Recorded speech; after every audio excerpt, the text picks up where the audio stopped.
London, Reuters. British ministers rallied around Boris Johnson on Sunday, saying the Foreign Secretary was doing a great job and had no reason to resign over remarks that critics say may prompt Iran to extend the jail sentence of a jailed aid worker. The coordinated defense is part of attempts to shore up the government of Prime Minister Theresa May, weakened by a series of scandals and gaffes involving her top team of ministers as she negotiates Britain's departure from the European Union. The leader of Britain's main opposition Labour Party, Jeremy Corbyn, called on May to sack Johnson, writing in the Observer newspaper on Sunday that "We've put up with him embarrassing and undermining our country through his incompetence for long enough. It's time for Boris Johnson to go." Corbyn and London Mayor Sadiq Khan, also a Labour member, said Johnson had offended several countries and religions before bungling the case of Iranian-British aid worker Nazanin Zaghari-Ratcliffe in prison after being convicted of plotting to overthrow Iran's clerical establishment.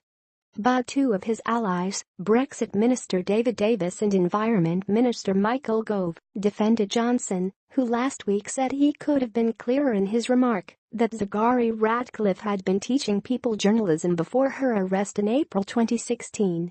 Zaghari-Ratcliffe's employer, the Thomson Reuters Foundation, a charity organization, said Johnson's comment made on November 1 was incorrect, while opposition British lawmakers said the remarks could land the aid worker a longer term in jail.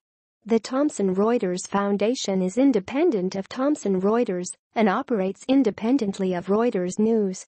"Why would you want to sack him? He's a good foreign secretary," Davis told Sky News.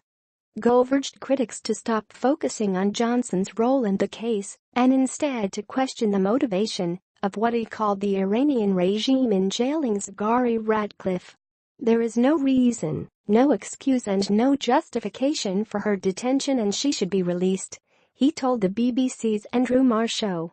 The show of support from Brexit campaigners for Johnson shows the difficulties May faces in keeping her cabinet unified on a range of issues.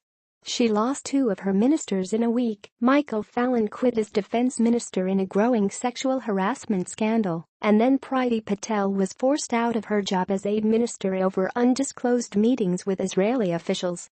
40 members of the Conservative Party have agreed to sign a letter of no confidence in the Prime Ministers, 8 short of the number needed to trigger a leadership contest, the Sunday Times newspaper reported.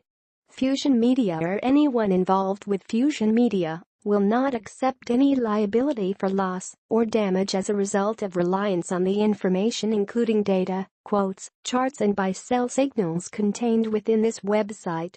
Please be fully informed regarding the risks and costs associated with trading the financial markets. It is one of the riskiest investment forms possible.